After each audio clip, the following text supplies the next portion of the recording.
Salut à tous, encore Kenfa. La vidéo d'aujourd'hui est intitulée Avoir trop de diplômes est une forme d'incapacité. Et je vais essayer de m'expliquer dans cette vidéo. Les personnes qui fréquentent beaucoup sont nulles par rapport à celles qui construisent ou qui influencent, qui impactent dans ce monde sans avoir vraiment beaucoup fréquenté. Là, je veux parler par exemple de Jeff Bezos, Steve Jobs, Elon Musk, Warren Buffett, ainsi de suite. Ils sont nombreux. Mais beaucoup fréquentés à deux objectifs majeurs qui pour moi sont médiocres. La première des objectifs, c'est passer une grande partie de sa vie à retenir et à répéter fidèlement ce qu'un grand nombre de personnes ont utilisé leur imagination pour inventer. Et deuxièmement, parce qu'ils sont conscients que tout le monde peut le faire, ils font l'effort de coder à travers certains thèmes ce qu'ils se disent afin d'être les seuls à pouvoir se comprendre audiblement, bien sûr, dans le but d'être les seuls à bénéficier de cet avantage. Ce qui est pour moi une forme de tricherie. Vous allez vous rendre compte la plupart du temps que les personnes qui se disent intellectuelles ont l'habitude d'utiliser les thèmes qui ne sont pas compris par tout le monde. Et on se dit c'est parce qu'ils sont intelligents, c'est faux. C'est parce qu'ils codent les mots pour se comprendre entre eux afin de manipuler les gens. Et je pense plutôt que la plus belle des manières d'enseigner, c'est l'initiation. L'initiation, c'est tout simplement le fait d'apprendre à tout un chacun comment utiliser les qualités qu'il a pour pouvoir transcender et comprendre la nature. C'est tout. Pour ce faire, je vais essayer de démontrer comment ça se passe. Comment analyser et comprendre un certain nombre de choses afin de pouvoir se faire une vérité propre en soi, avec beaucoup de certitude et de confiance, afin d'influencer ou de modifier la conception que les gens ont d'un sujet dans le monde entier. Donc c'est cette défaillance de pouvoir analyser et expérimenter qu'ont un certain nombre de personnes qui les oblige à passer le reste ou la majeure partie de leur vie à retenir et à répéter fidèlement, c'est qu'un certain nombre de personnes ont utilisé leur génie, leur imagination pour inventer. Et ensuite, ils se permettent, dans cette répétition, de coder un certain nombre de choses afin d'être entre eux les seuls à pouvoir se comprendre, dans le seul but de manipuler la majorité. Mais celui-là qui a compris comment influencer ou impacter sur le monde entier, il ne peut pas se faire tromper par cette petite supercherie. On va essayer, dans un simple petit exemple, de faire une analyse, d'utiliser notre imagination et enfin de faire une expérience afin de comprendre un sujet bien précis. Le sujet est bel et bien connu de tous, mais je reste persuadé qu'elle est mal comprise. Il s'agit du sujet de l'âme et de l'esprit. Allons-y. Les humains, les animaux et les plantes ont tous quelque chose en commun qu'ils perdent à la fin de leur existence physique.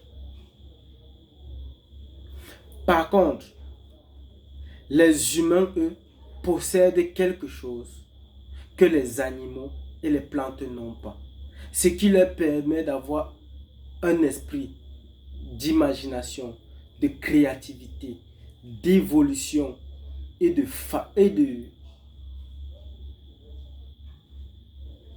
de conception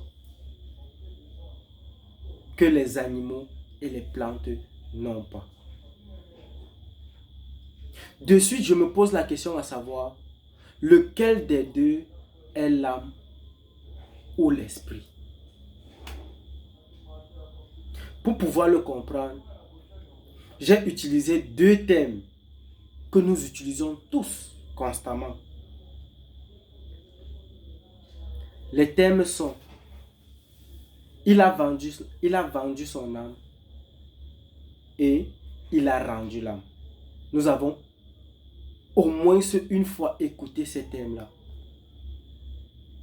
Il a vendu son âme, il a rendu l'âme.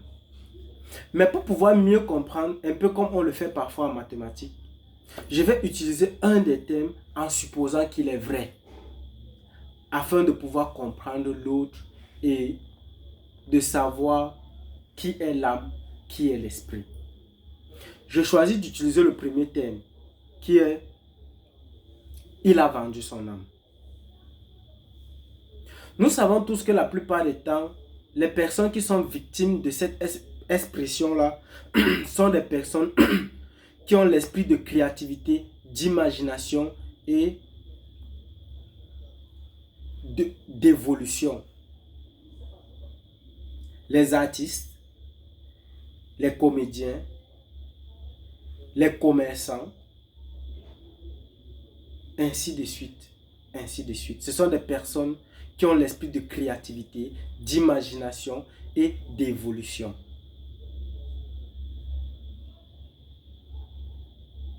Du coup, je me dis, si on le dit, ça veut dire que l'âme, c'est ce que l'humain est le seul à posséder. Mais quand j'utilise là ce thème, et puis je me dis, je vais utiliser le deuxième thème. Il a rendu l'âme. De suite, j'ai un problème. Parce que rendre l'âme est synonyme de mourir. Les plantes meurent, les animaux meurent et les humains meurent. Par contre, on vient de conclure que l'humain est le seul à posséder l'âme. Là, il y a un problème.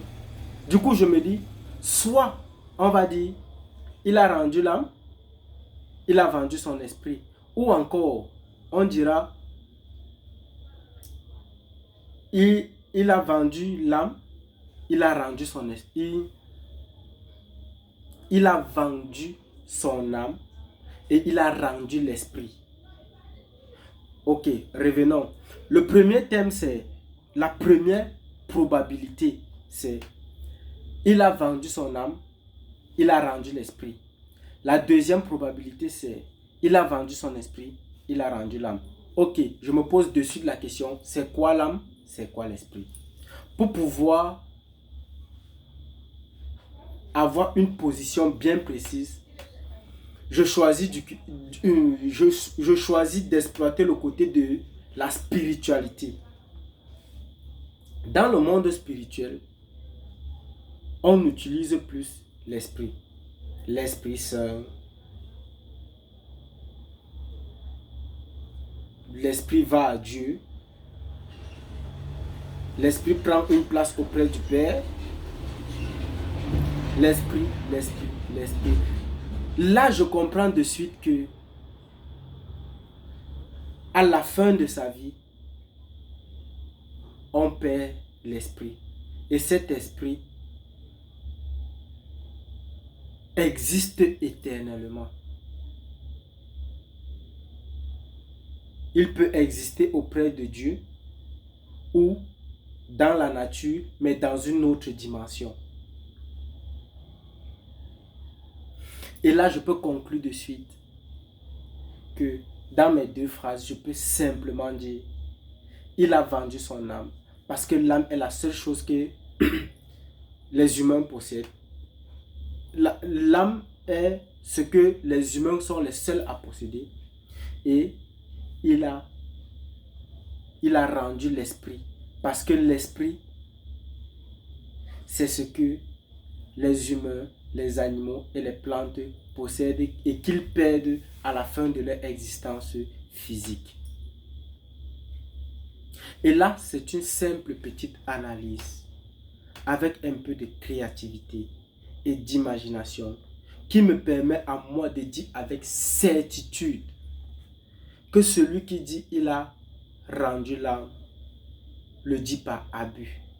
Parce qu'il ne comprend pas, il ne connaît pas vraiment ce que c'est l'âme ou l'esprit. Là, je vais essayer même d'aller un peu plus loin. Je sais déjà que l'humain est le seul à posséder l'âme. Et que l'esprit, l'humain, les plantes et les animaux l'ont.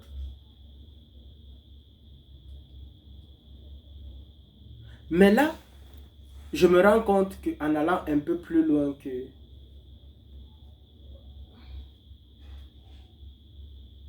l'âme peut se dégrader, soit à cause de la maladie, soit à cause de la vieillesse, ou même par la folie. Et parfois, on peut même perdre totalement son âme. Nous avons des personnes, des artistes, des athlètes, qui à un moment donné ne peuvent plus être actifs, ne peuvent plus jouir de leurs capacités, ou bien ne peuvent plus donner ce qu'ils donnaient auparavant. Parfois même, ils perdent toute qualité et toute compétence dans le génie qu'ils ont. Je le dis, je peux penser par exemple à Céline Dion actuellement. J'ai écouté une de ses vidéos où elle déclarait qu'elle aurait envie de remonter sur scène pour faire plaisir à ses fans. Mais elle n'a pas les capacités parce qu'elle est physiquement détériorée. Je pense à Whitney Houston qui avant sa mort n'était plus capable de donner cette performance vocale qu'elle avait dès le début. Je pense à Pelé qui aujourd'hui, je ne sais même pas s'il peut courir. Par contre, a fait preuve de beaucoup de génie et de créativité auparavant. Et il y a même d'autres qui ont totalement perdu de leur capacité, de leur performance et de leur génie. Ça signifie tout simplement que l'âme peut se dégrader et on peut même totalement la perdre. Et je crois plutôt que l'âme, c'est l'ensemble de l'énergie. C'est l'ensemble des différentes énergies de l'humain.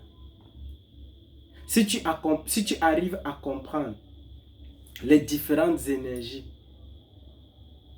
que possède l'humain, c'est que tu peux comprendre l'âme. Et maintenant, par contre, l'esprit, c'est quelque chose d'unique qu'on possède à vie et qu'on perd à la fin de sa vie. Mais l'esprit, lui, existe éternellement. il ne cesse jamais d'exister. Lorsque tu perds ta vie physique, ton esprit existe toujours, mais dans une autre dimension. Et c'est pourquoi j'arrive à comprendre parfois l'intention de nos ancêtres africains qui étaient les Égyptiens. Parce que les Égyptiens restaient persuadés que l'esprit était toujours présent. Et ils avaient l'envie que l'esprit des génies qui étaient pour eux les pharaons à l'époque continue à exister.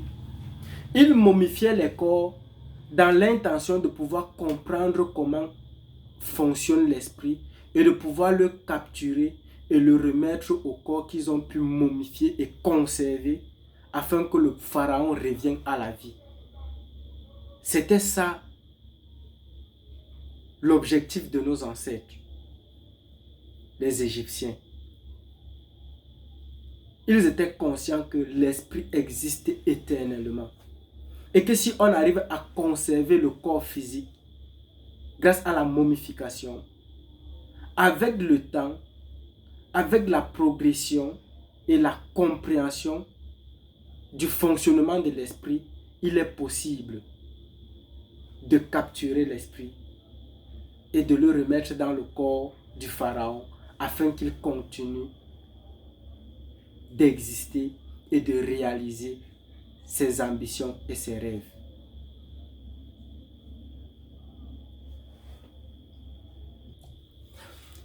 Bref, en conclusion, l'âme, c'est la somme des énergies que possède le corps physique. Et l'esprit, c'est une matière stable, éternelle, que l'être humain possède au cours de sa vie et qu'il perd à la fin de son existence physique. Se convaincre de tout connaître sur un sujet ou encore d'avoir tout compris sur un sujet est un gros piège.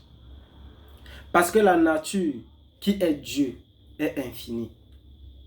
Par contre, l'humain, lui, est fini. C'est impossible pour un être fini de comprendre l'infini. C'est un peu comme si on disait que la fourmi connaît exactement ce que c'est que l'éléphant. Impossible. Il ne peut connaître qu'une partie. C'est pourquoi il est important d'avoir toujours des réserves et d'interrogations par rapport à n'importe quel sujet. On peut avoir de la progression, on peut connaître beaucoup plus sur un sujet, mais on ne peut jamais tout connaître sur un sujet. Donc, à force de s'interroger, d'avoir des réserves, ça nous permet de faire plus de recherches et d'avoir plus de connaissances sur un sujet. C'est pourquoi par rapport à ce sujet-ci, j'ai deux inquiétudes majeures. La première inquiétude est de savoir ce qui se passe avec l'esprit lorsque un être humain est dans le coma. Je cherche à savoir ce qui se passe exactement avec l'esprit lorsque un humain est dans le coma. Ça, c'est de 1. Et de 2, je me demande s'il n'existe pas quelque chose que les animaux ont et que les plantes n'ont pas et qu'on n'a pas encore donné un nom.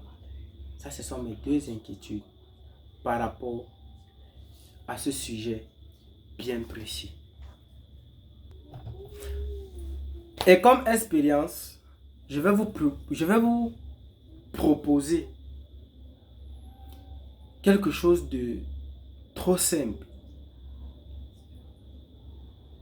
mais que je trouve efficace.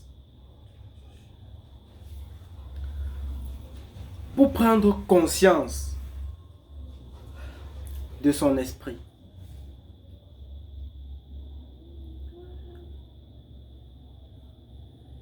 La technique est simple.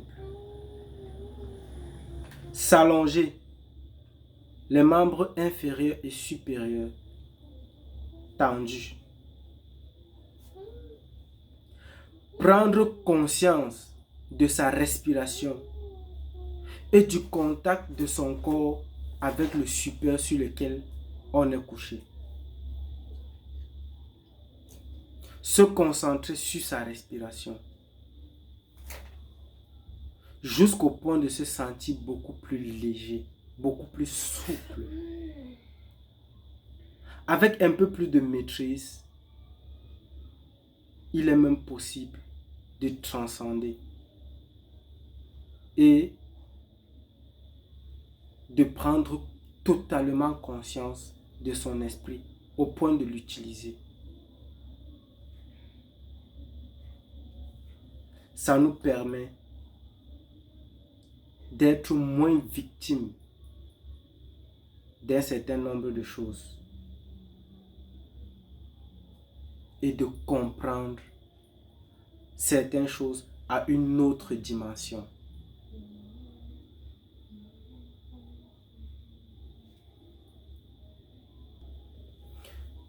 Ce qu'on vient de faire demande beaucoup d'imagination, beaucoup de compréhension et de concentration. Et c'est justement ça que plusieurs personnes évitent et préfèrent tout simplement retenir en grande quantité beaucoup d'informations et se contenter de le répéter. Les personnes qui ont façonné ce monde et qui ont fait de ce monde ce qu'il est aujourd'hui, la majorité n'ont jamais fréquenté, n'ont même pas fréquenté. Ils ont tout simplement été un peu créatifs. Ils ont utilisé leur imagination. Ils ont été patients. Et ils avaient la bonne foi. Pour pouvoir le faire, moi personnellement, j'ai 3 outils bien précis, simples, mais difficiles à utiliser dans ce monde dans lequel nous vivons aujourd'hui. Ces outils sont les suivants. La neutralité. Rester neutre par rapport à tout. À chaque fois qu'on veut consommer une information, que ce soit de la personne qui nous transmet l'information, de la source à laquelle on a accès à l'information ou par rapport à l'information elle-même, rester neutre. Que ce soit ton père, ton ami, ton frère, ton ennemi qui te transmet l'information, rester neutre par rapport à l'information. Être flexible, c'est-à-dire être capable de consommer la même information de plusieurs sources différentes, quelle qu'en soit la nature de la source. Et enfin, pouvoir faire les liens de cause à effet par rapport à toutes les informations qu'on a pu consommer. Si tu arrives à faire ça, tu peux avoir un esprit d'analyse, de compréhension et d'imagination beaucoup plus grand, sans avoir le risque d'être manipulé ou instrumentalisé, comme on peut constater dans ce monde d'aujourd'hui. Je me demande bien comment on peut se laisser aussi manipuler, si bien qu'on arrive à se manipuler soi-même. C'est déplorable.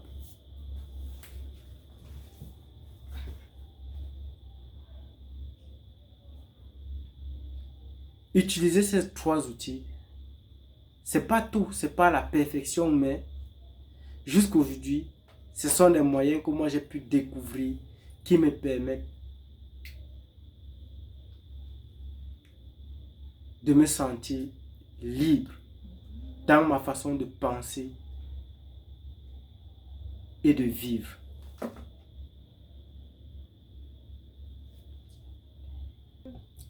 Je ne saurais faire une telle vidéo sans parler des Africains. Aujourd'hui, moi, je peux constater que la plupart des Africains qui fréquentent beaucoup, c'est parce qu'ils ne savent rien faire. Ils n'ont rien qu'ils puissent faire. Ils fréquentent dans l'espoir de trouver quelque chose à faire pendant qu'ils sont en train de fréquenter. Et bon nombre font des grandes études dans le but de se sentir un peu libre, loin de leurs parents, afin de pouvoir jouir pleinement de leur liberté, jusqu'à ce qu'ils se trouvent face aux réalités et aux difficultés de la vie. Et tout ça n'aide en rien aux Africains, à la construction de l'Afrique et même du monde tout entier. Parce que je reste encore convaincu que le jour où les Africains vont prendre conscience, le monde va connaître le paradis. Merci beaucoup et à très bientôt.